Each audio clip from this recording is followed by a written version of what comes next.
The topic that came up that folks asked me to talk about and discuss is changing schools. We're probably not at the most popular time for that to happen, but that's going to be right around the corner. Typically, a lot of school changes happen.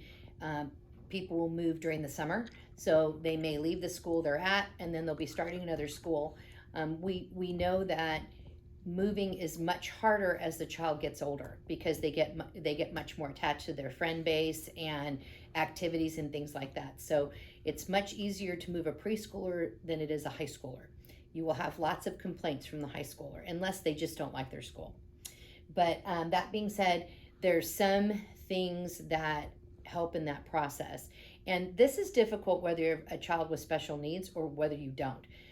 I know myself, I moved probably 17 times during my educational process, and it was really difficult for me. Um, I had to learn to navigate socially and get a little more aggressive so that I could have friends. So it really doesn't matter what world you live in, it's a difficult transition. I would highly recommend that your current teachers help with the transition to the next school, whether that's in your local area or out of state. The other thing I would make sure I do is I would tour and see that campus before you ever start.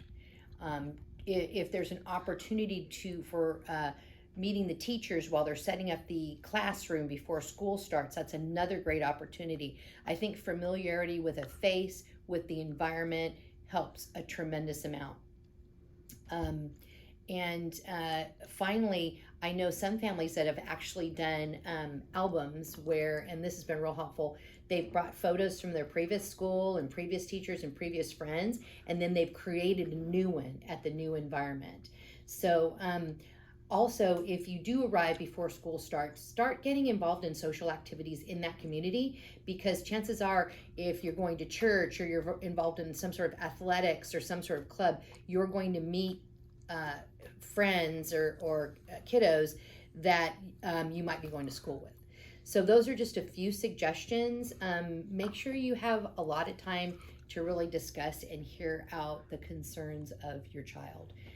They will tell you what's going to bother them, and those are the areas you want to make sure you're being proactive in addressing.